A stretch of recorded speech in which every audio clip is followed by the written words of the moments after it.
Okay, so good morning to everyone. Okay, so let's begin today's lecture. So, in the last lecture, we just to quickly revise, right? We saw the statement of the pumping lemma. So, the pumping lemma is a theorem that's basically a necessary condition for regular languages, and it's typically used to show that some language is not regular. So the way the pumping lemma is defined, right? So it says that if a language is regular, then there must exist a DFA, right, which accepts that language, which will have some fixed finite number of states n. Right? So therefore, if you consider a string of length greater than or equal to n, then it will have a substring which you can always pump, right? Which means which you can always add more and more copies of that substring, and the resulting strings will still be in the language. Okay, so that's the statement of the pumping lemma. So we typically use it in contrapositive form, which means that we say that okay, if you are given a language, right, and if you want to show that it's not regular, then you show that for any n, right? So no matter uh, so you basically try to show a contradiction, right? That there cannot exist a DFA which accepts that language. So if there exists a DFA which accepts that language, then then the DFA must have some number of states n, right? So you say that okay, for any n, if you consider a string, there always exists a string, right? That's whose length is greater than or equal to n, such that for no substring of that string, you can pump copies of those substring. So in the sense that even if you add more and more copies of that substring for any substring, the resulting string won't be present in L. So that's the statement of the contrapositive of the pumping lemma, and we saw that how we can use this contrapositive, right? So we basically based a game. We basically devised a game on the statement of this contrapositive of the pumping lemma, and if you as a player, right, has a winning strategy in that game, then the language is non-regular. Otherwise, you can't say anything. Right? Uh, so we saw three examples as well of how to use this pumping lemma to show that some language is not regular. And then we moved on to other decision properties. So very important decision property is this equivalence. So given two DFAs or given two regular languages in general, how do you show that these two regular languages are the same? Okay.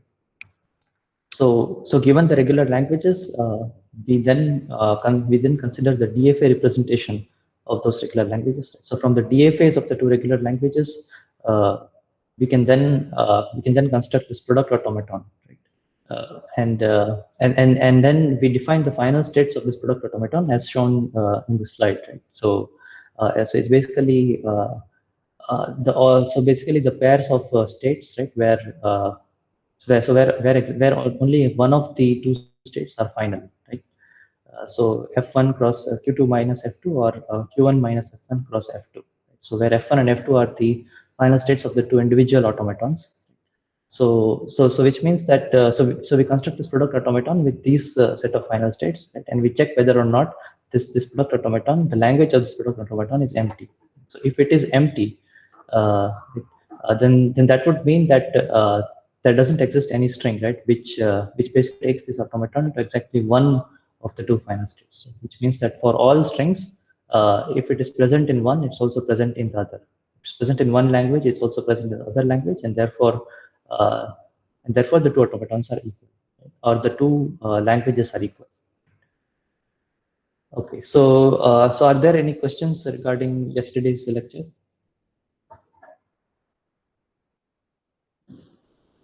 Okay, Vineet has asked that can we say that if for two languages, all strings of length less than or equal to 2n are either accepted in both or not accepted in both, then the two languages are equivalent. Okay, all strings of length less than or equal to 2n. So why would you, what would be the reasoning behind this?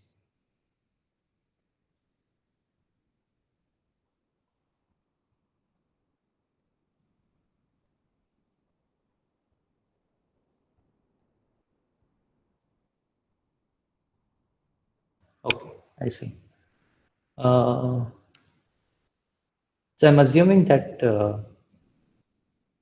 you somehow mean to use this pumping lemma type argument, right? Because you want to say that, okay, I mean, if a string is of length less than or equal to 2n, but greater than n, then there exists more and more copies, right? So in the sense that you can always find a substring which you can add more and more copies of, and that's why it's that's why even if it's enough to check for strings of length less than or equal to 2n.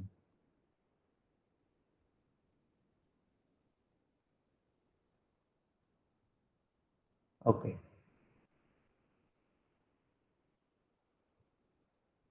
I see.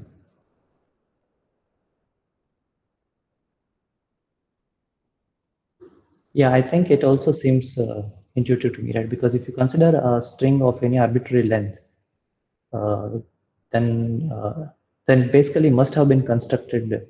Uh, so you can sort of pump down as well, right? So in the sense that you can remove those substrings, right? And ultimately get a string whose length is less than or equal to 2n.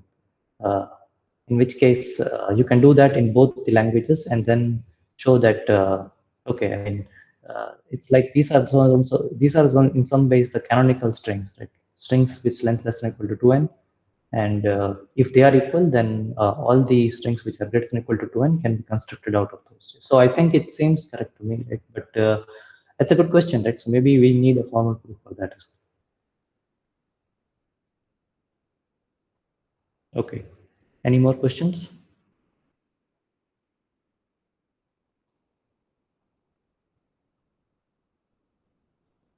Okay, Vinith is asking that can we say that in the game with Demon, if the Demon has a winning strategy, then the language is regular?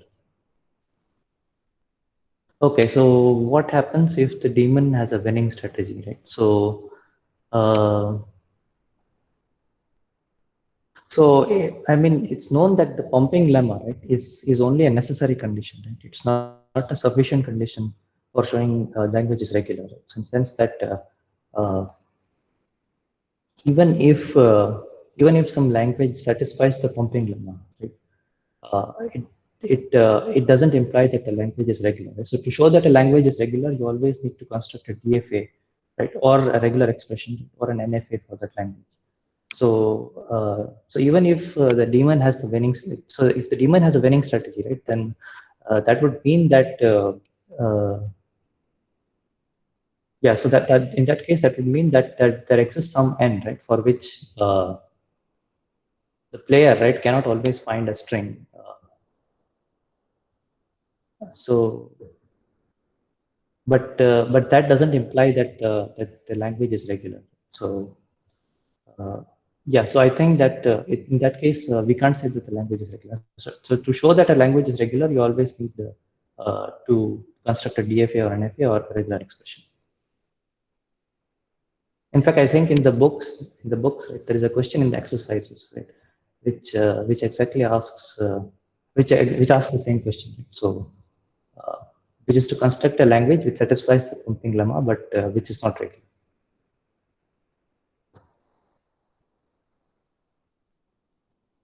Okay, what do you mean the converse of this?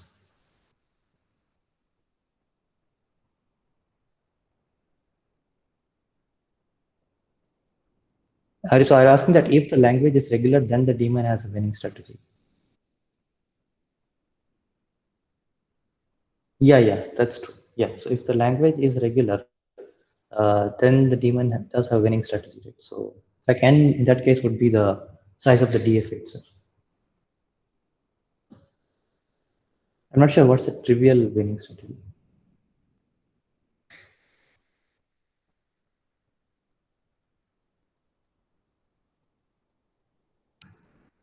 So in the case of, so if the language is regular, then yeah, the daemon still has to pick the number of states at the n carefully, right, as well as the substring carefully.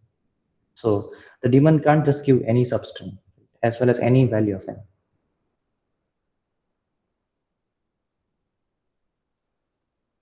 Okay, okay, okay. So any more questions?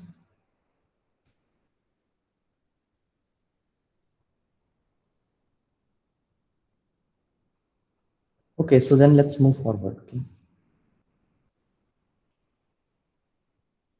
So let's discuss another decision property, which is closely related to equivalence, right? So this is containment. So given to regular languages, L and M is L a subset of M. Okay. So as usual, right, we will consider the DFA-based representation of the regular languages. So we are given two DFAs, right, a DFA for L and a DFA for M, and we want to find out whether or not the language of one of the languages of one of the DFAs is a subset of the language of the other DFA. Okay. So this algorithm also uses the product automaton. So we construct the product automaton for the DFAs of L and M, right? And then so again, right.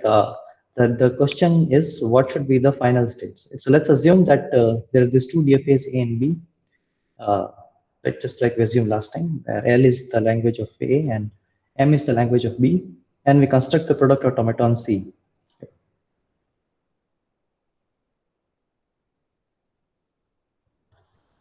Okay, so what should be the final states of C, right? So we assume that this F1 is so F1 is the final state of A, F1 are the final states of A, and F2 are the final states of B.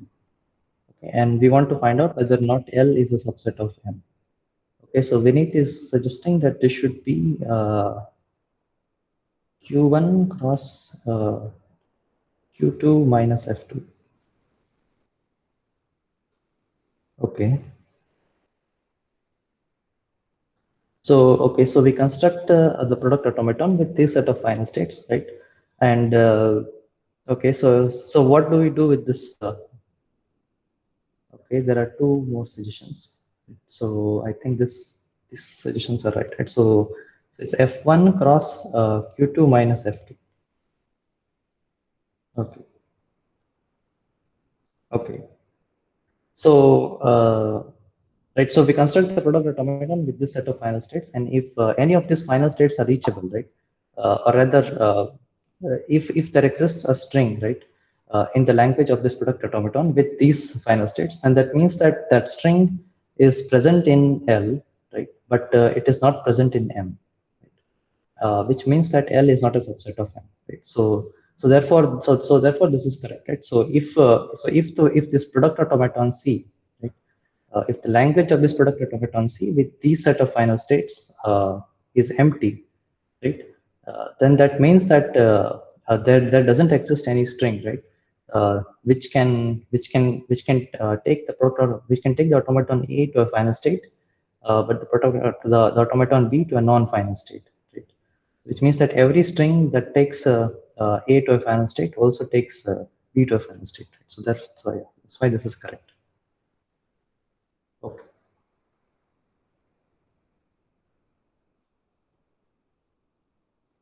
And then, right, so we can again illustrate this using this example. So this is the product automaton for L, and this is the product automaton for M. So this is this is the automaton for DFA for L, this is the DFA for M, and this is the product automaton C. Okay? And as you can see, right, that we want to see whether L is a subset of M. So therefore, we take the final states of this product automaton will be the final states of L and cross product with a non-final state of M. So B is the final state of L and D is a non-final state of M. So that's why the final state of this product automaton is this pair BD, right? And so as you can see, right, that in this case, that this BD is actually not reachable from the start state. Okay. So therefore, this means that the language of this product automaton is actually going to be empty, which means that L is actually a subset of M. Yeah. Okay. Okay. So this question of equivalence, right? So why are we interested in equivalence? Why are we interested in knowing that whether or not two DFAs accept the same language? So it's because there is a very practical sort of application of this, right? So we want to find out what is the minimum state DFA for a regular language. Okay. So given a language, there can be many DFAs which accept the same language. Right? However, we are interested in the DFA with the least number of states, right? Because that would be the most efficient way, right, in order to recognize or in order to accept that language. So in principle, right, we can use the equivalence algorithm that we have just seen. So given some DFA, right, which accepts that language, we can test the equivalence of the DFAs. Right? So what we do, right, is that we can simply give DFAs with fewer number of states, right, and we find out whether or not any of these DFAs are equivalent to the DFA A. And whenever we do find a DFA which is equivalent to DFA but has the fewest number of states, then we are done. Right? So we can test for equivalence of DFAs, and therefore, given a DFA, we can find the DFA with the fewest states accepting L of A. So we test all the smaller DFAs for equivalence with A. So given the DFA we basically construct all smaller DFAs, right? And then we do this test one by one, right? But this is a very poor algorithm, right? Because there can be an exponential number of DFAs, right? Given the DFA A, right, there can be exponential of the number of DFAs with size which is less than the DFA A. So we need a better algorithm for finding out this minimum state DFA for the regular language, right? So that's what we will do today, right? So we are going to see how we can construct the minimum state DFA for a regular language. So we'll use this technique called DFA state minimization, which is that we are given a DFA A which accepts the language, and we are going to remove states from this DFA which are not necessary. So we are going to remove states in such a way that the language of the DFA is not affected. So the DFA continues to accept the same language even though you remove some states. Okay? And we will remove as many states as we can, so that we basically find the smallest DFA, right, from the original DFA which can accept the same language. Okay. So given this DFA M, we want to minimize the number of states in this DFA while ensuring that the same language is accepted. So there is a very simple thing that you can do. Right? So the first step, we can get rid of states which are not reachable from the start state S. So if there are any states which are not reachable from S, then we can safely remove them, okay? Because it doesn't affect the language of the DFA at all. Right? So since those languages are not reachable from the start state, they won't actually, even if you remove them, right, they won't actually affect any string getting accepted or rejected, right? Because in order to accept or reject a string, you must begin from the start state and reach or not reach one of the final states. But since these states are unreachable from the start state, they will never be on the path, right, from the start state to a final state, and that's why they won't affect the acceptance or rejection of some string. So we can do a simple BFS or DFS, right, beginning from the start state in order to find these states which are not reachable from the start state S. So from here on, we will assume that all states in Q are reachable from S.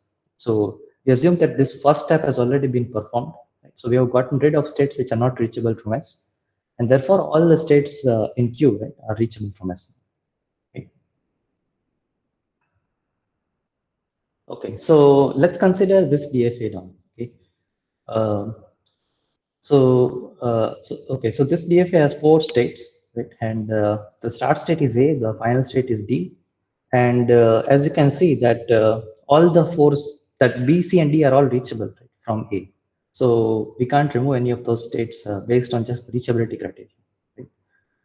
But okay, so what is the language of this DFA? Let's first ask that question.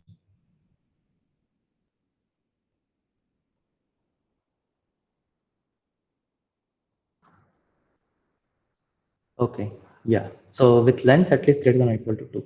That's correct. So length greater than or equal to 2. This is the language of this DFA.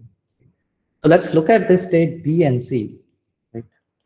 So once you reach a state B or C, right, then so what does the automaton do after that, right? So irrespective if you get 0 or 1, you move to D. So the behavior of the automaton, right, after it reaches B or C is the same.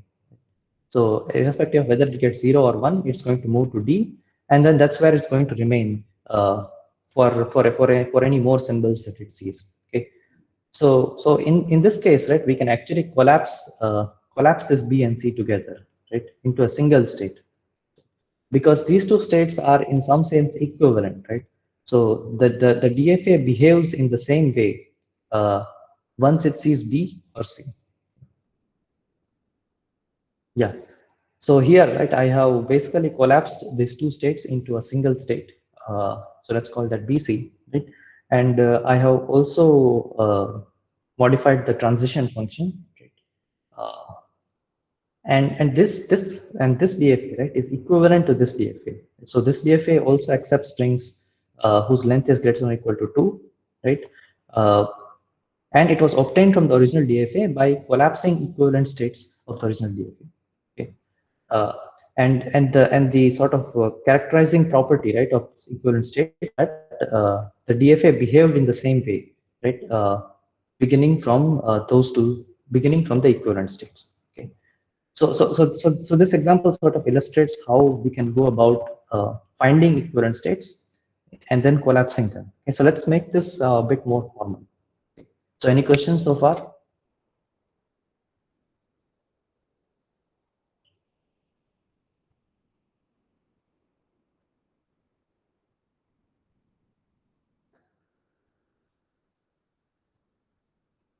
Okay. So let's try to characterize this equivalent states. So let's first of all take a very simple example, right? So let's consider a final state and a non-final state Q. So a final state Q, a final state P, right, and non-final state Q, they cannot be equivalent. Right? Instead, they cannot be collapsed together. The reason is that so what happens if you do collapse them together? Right? So we know that both P and Q are reachable, right, from S, which means that there exists some string X, right, such that delta hat of S comma X is equal to P, and there exists some string Y such that delta hat of S comma Y is equal to Q. Okay? So now if you do collapse them together, okay, then what's going to happen is that X must be accepted, right, because it was accepted in the original automaton, but while Y must be rejected because it was not accepted, right? So Q was a non-final state in the original automaton. So if you then collapse these two states together, then you don't know whether or not this new state, right, this new state PQ, whether or not it should be an accept state or a reject state, right? So if you want to accept X, then it should be an accept state, but at the same time, it should also not be an accept state because you want to reject Y. Okay? So that's why, but we know that a state in a DFA can either be a final state or a non-final state, right? It cannot be both. So that's why a final state P and a non-final state Q can never be collapsed together, right? Because they will never be equivalent with each other. Okay. Okay. So let's look at another criteria or another characteristic of equivalent states. So if P and Q are equivalent, okay. Right. So let's say that somehow we are able to find out that P and Q are equivalent. Then if we collapse them together, then for all symbols in the alphabet, they must make the same transition, right? So delta P comma A must be equal to delta Q comma A. So that's because we want to maintain determinism. So this is a DFA. So if for example, right, you have this P and Q, and if they make transitions to different states, right, then you cannot collapse them together, right? Because if you collapse them together, let's call this as PQ, then you will have transition on A to two different states. Okay? And this is not allowed in a DFA. So that's why if you want to collapse two states together, then they must make the same transition, right, on the same symbol. So you can then sort of expand this, right? So since they make the same transition on a symbol, right, they must also make the same transition on a string, because this P and Q, right, they will go to the same state on some A, right? Which means that if you have some string, then later on, right, some string X, then they will also go to the same state for when you basically process that entire string itself. Okay. So this implies that for all strings X, right, uh, they must basically go to the same state, right? So in the sense that delta hat of p comma x must be equal to delta hat of q comma x. Right? This means that if one of them goes to a final state, then the other one should also go to a final state. Right? So this means that delta hat p comma x belongs to f if and only if delta hat q comma x belongs to f. Okay.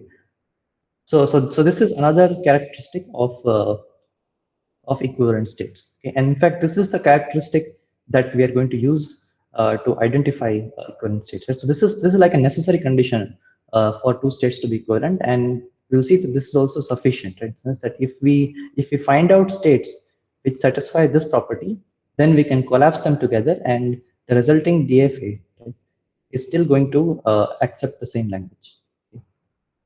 Okay, so Sanchit is asking that if delta of p comma a is equal to q and delta of q comma a is equal to p. Yeah, so that is also not allowed, right?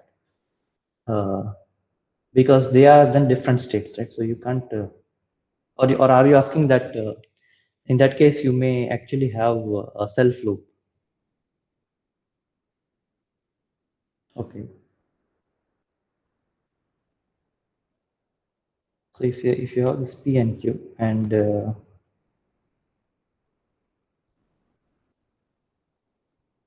then if you have this particular structure, right? Then you're saying that you can still collapse them. Okay, so you can still collapse them. And then you can have this self loop, right, for PQ. Okay, is okay.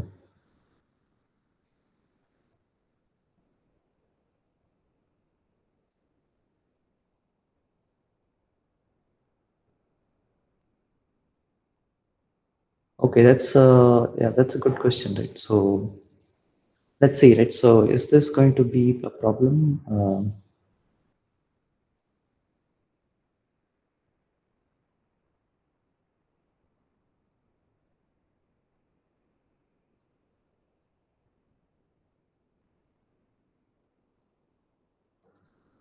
So what you're saying is that there can be another criteria, right, that you can use to characterize equivalent states. Uh,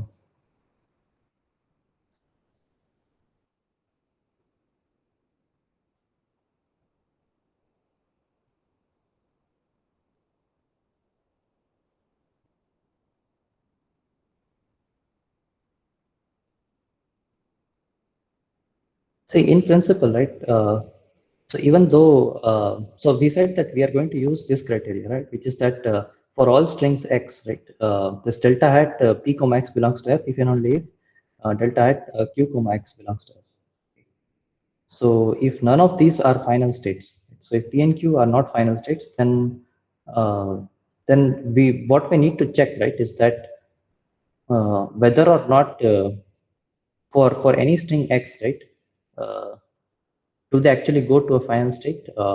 So do both of them together go to a final state or not? Right? Since that if you consider any string which begins from p, so you begin your transition from p, and then for any string, if you go to a final state, then from q as well, you should also go to that final state, right? So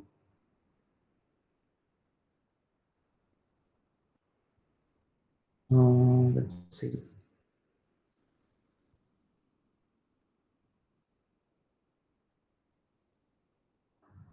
So if from q, right, you're going to some final state,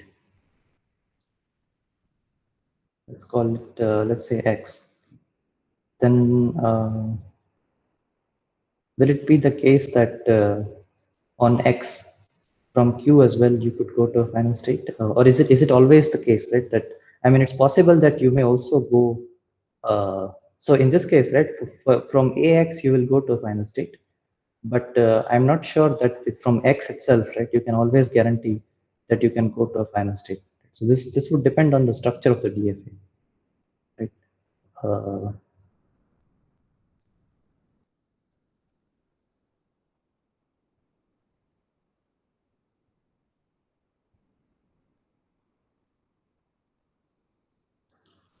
yeah, I don't think that you can always collapse this p and q together, right? If you have this cyclic structure, Right? So since the characterizing criteria, okay, so for all other transitions delta is same.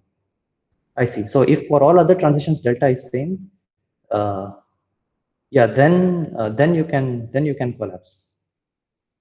Yeah.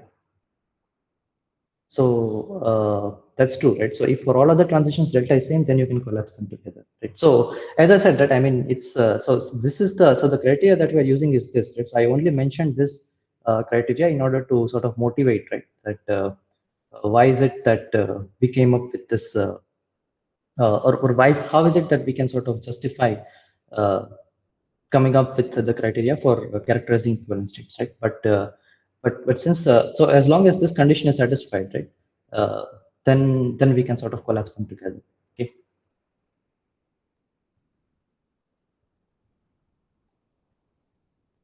Okay. So let's actually look at this criteria, right, and see why it is a necessary and sufficient condition for characterizing equivalent states.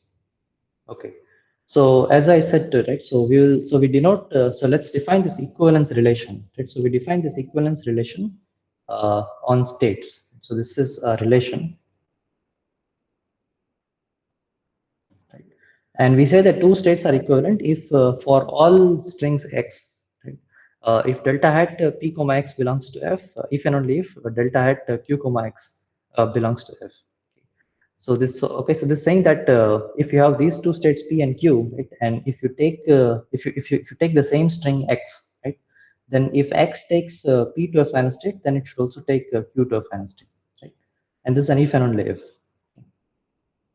So okay, so we have defined this relation, right? So we can also see, right, that this relation is reflexive, symmetric, and transitive. Okay, so we want to say that this relation is equivalence relation. So you have studied before, right, that a relation is an equivalence relation if it is both reflexive, symmetric, and transitive, right? So why is this reflexive? So why is this reflexive? So in order to show that it's reflexive, we need to show that P is equivalent to P. But that sort of directly bears out, right? Because obviously delta hat of p comma x is equal to delta hat of p comma x. Right? So therefore, this relation is symmetric, is reflexive. So in order to show that this relation is symmetric, we need to show that p is equivalent to q if and only if q is equivalent to p, right? And that's also directly true, right? Because there's an if and only if here as well. So that's why you can directly show that if P and Q are related, then Q and P are also related. Right? And finally, this relation is also transitive. So to show transitivity, we need to show that if P is equivalent to Q and Q is equivalent to R, then P is equivalent to R. And once again, you can again show this directly, right, from the definition of this relation itself.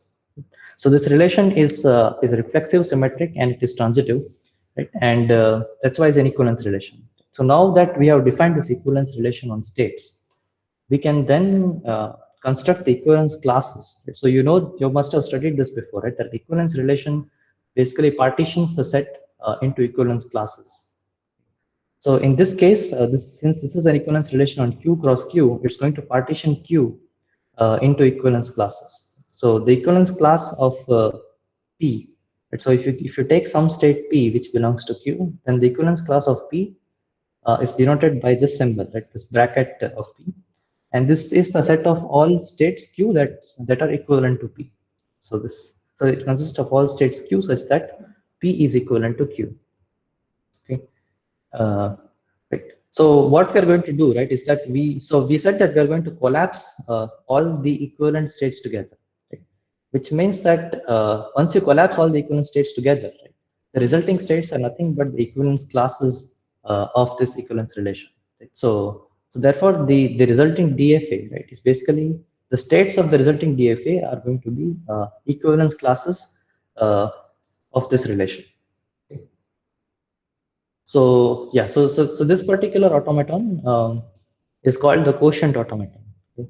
So the states of the quotient automaton are equivalence classes of this relation, right, of the equivalence relation. So this quotient automaton is denoted by the symbol, right? Uh, and and how is it defined, right? So it consists, so it's defined as q prime sigma delta prime s prime and f prime. So where q prime, as we just said, so the set of states of this quotient automaton are the equivalence classes of this relation. Right? So therefore, it is the set of all equivalence classes, this bracket P, where P belongs to Q. Okay. So let's see how the transition function is defined. So the transition function delta prime. So we denote it by delta prime. So delta prime is the transition function of the quotient automaton. Right? So therefore, it's going to take an equivalence class, right, which is a state of the quotient automaton in a symbol, and it's defined. Okay, so there's a mistake here. So there should be delta. Right? So it's defined as this. So it's defined in terms of delta, right, which is the transition function of the original automaton. Right? So we basically apply the transition function of the original automaton delta on p comma a, and then we take the resulting equivalence class of that particular state. Okay. So that's how we define the transition function delta prime of the quotient automaton. And the transition function and the start state, right, s prime of this quotient automaton is basically going to be uh, the equivalence class containing the start state of the original automaton. And finally, the set of final states f prime of the quotient automaton will be the equivalence classes of the states present in the final so the equivalence classes of the final states of the original automaton. So this is bracket P, where P belongs to F. Okay. So this is how we have defined this quotient automaton.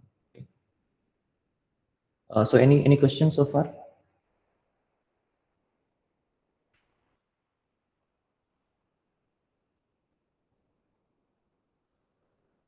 Okay, so can there be a state equivalent to S?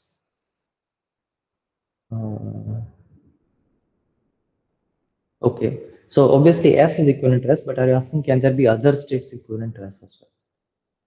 So it's yeah, it's possible, right? So as long as they satisfy this condition, right,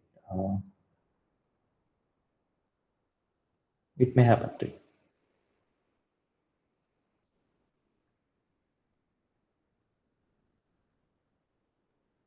Okay. Any more questions?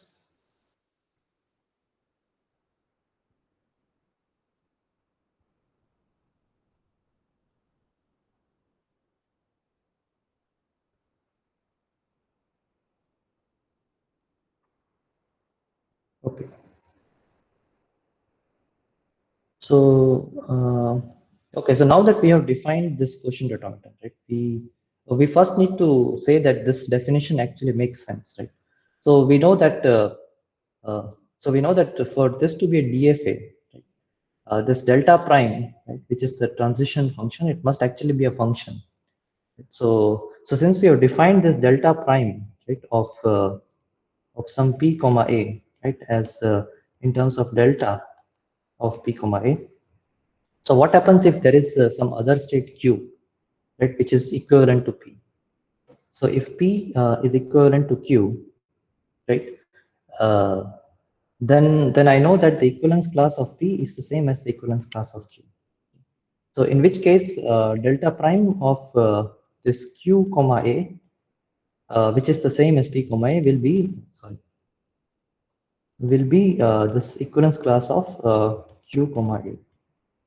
However, I know that these two are equal because the equivalence class of P is the same as the equivalence class of Q, and therefore I also need to show that these two are equal.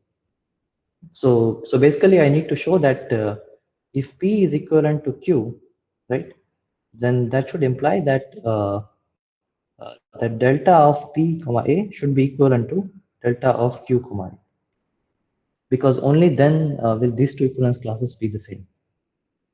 And only then this definition actually makes sense, right? In the sense that it will actually be a function. The transition function delta prime, right, will actually be a function.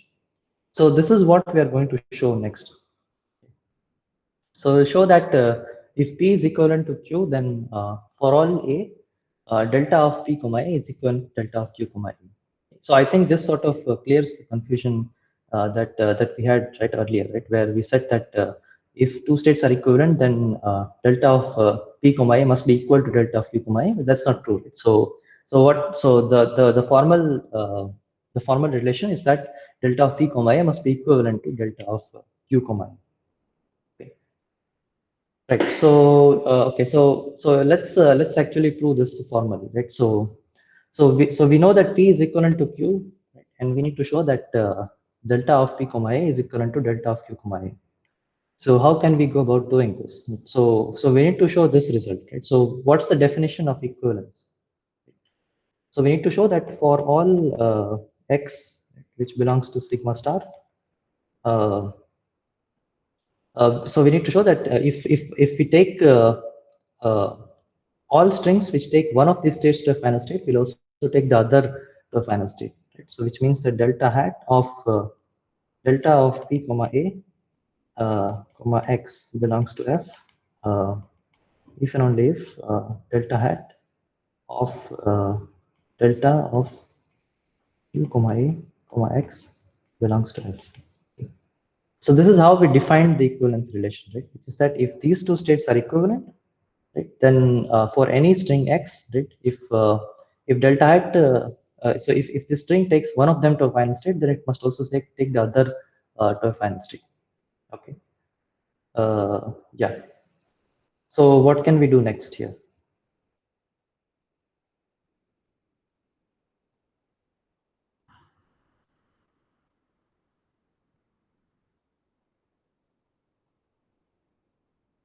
See, we know that p is equivalent to q. And so how can we simplify this further so that we can sort of use that?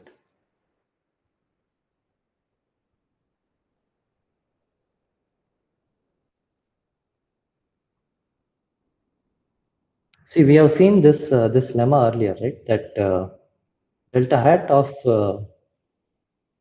delta, right, of some state, right? Let's call it as r comma a comma x. This is the same as delta hat of r comma ax. So we proved this earlier, like when we actually tried to. So when we actually proved that regular languages are closed under reversal. So okay, so can we use that here? Right? So we can use that here. So we can say that okay, if delta hat of delta q comma a belongs to x, then that can happen if and only if delta hat of q comma ax belongs to f, right? But so that would mean that okay, so I think that so this is what we want to show, right? Let me just be clear. Uh, so let's okay, so I made a mistake here.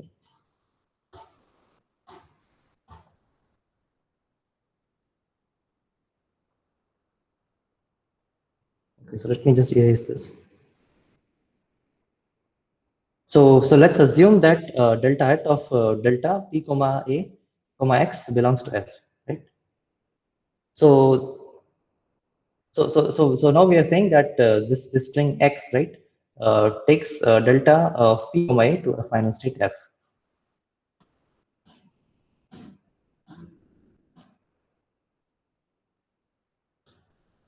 So that means that delta hat of p comma ax must also belong to f, right? So this is using this lemma that we showed earlier, right? That basically delta hat of delta p comma a comma x is the same as delta hat of p comma ax, right? So this means that delta hat of p comma ax belongs to f. So now I can use the fact that p and q are equivalent, right? So this means that delta hat of q comma ax is also going to belong to f. And then again, I can use this lemma to show that this means the delta hat of delta of q comma a comma x also belongs to f.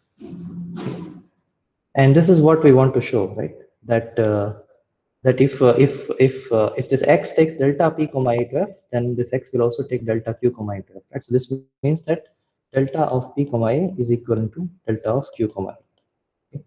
Okay? And we have showed this if p is equivalent to q. Okay. So any questions regarding this proof?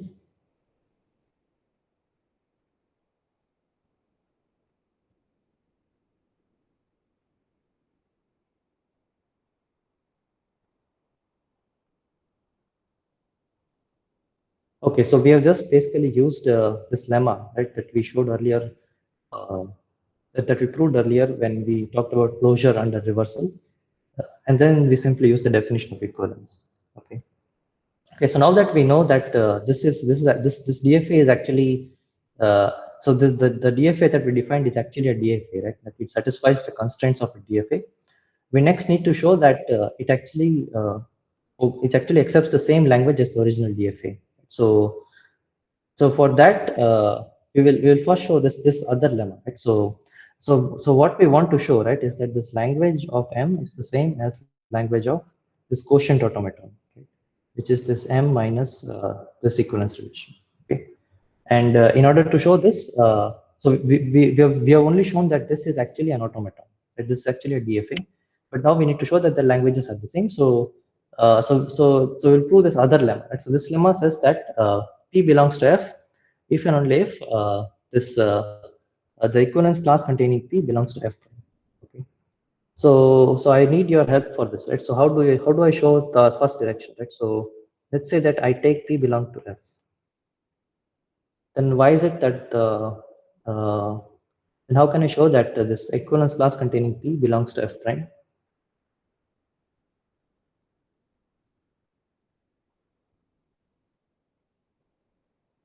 So remember how I defined F prime. So F prime was basically the set of equivalence classes P where P belongs to F.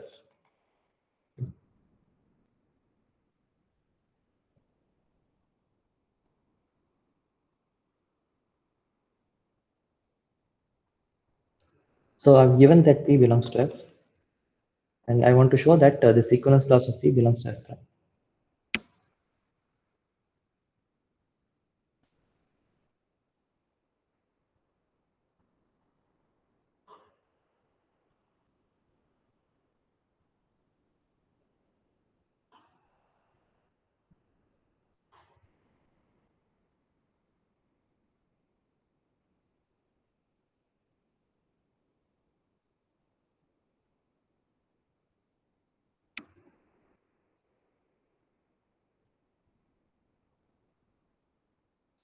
Okay.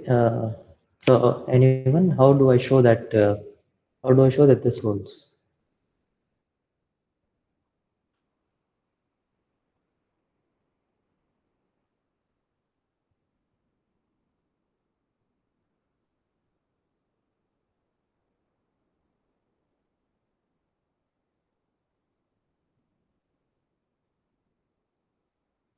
Okay, so from the definition, yeah, thanks, Vinny. Yeah. So this is true from the definition itself, right?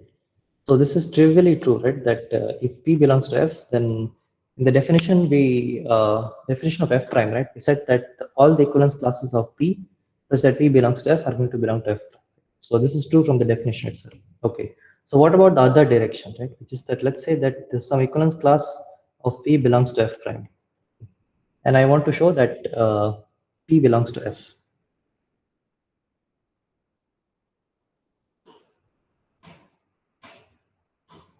So I'm given this.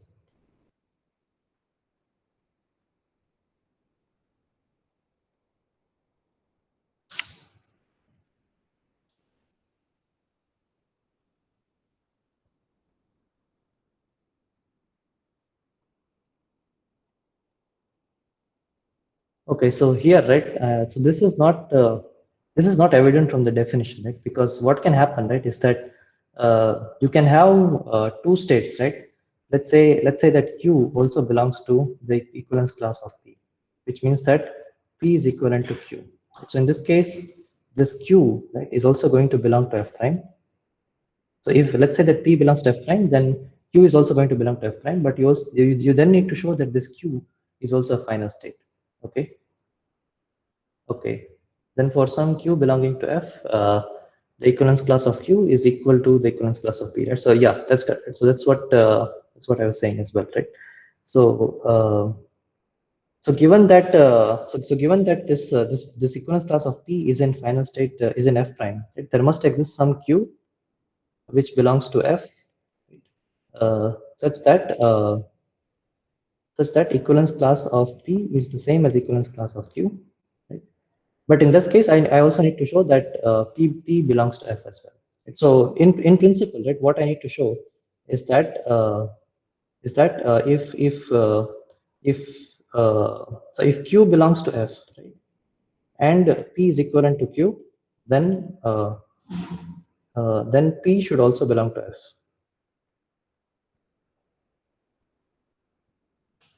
Yeah. So if we can show this, right? So if Q belongs to F and P is equivalent to Q, then P belongs to F, right? Uh, so as I said, right? So if the equivalence class of P is in F prime, so if we are given this, right, then it means that there must exist some Q which belongs to F, such that equivalence class of P must be equal to equivalence class of Q, right? Which means that the equivalence class of Q will belong to F prime. So which means that we need to show then that this P is also in F, right? Which would mean that the equivalence class of P is also in F prime. Okay. Or rather, which means that P would also belong to F. Okay, so how do I show this, right? So how do I show that if Q belongs to F and P is equivalent to Q, then P also belongs to F? Okay, that was the base of the definition. What should be in F or not in F, and take x equal to epsilon. Okay, so Concept is saying take x equal to epsilon. So if we take x equal to epsilon, right? So we said that delta hat of so if P is equivalent to Q, then delta hat of P comma epsilon belongs to F. If and only if delta hat of Q comma epsilon belongs to F. Right. So delta hat of P comma epsilon, delta hat of Q comma epsilon are both P and Q. So therefore we get P belongs to F if and only if Q belongs to F. This from the definition. And since we know that Q belongs to F, therefore P will also belong to F. So this means that we have basically showed this lemma, right? That if P belongs to F, if and only if the equivalence class containing P belongs to F prime. Okay, good. So we're making some progress.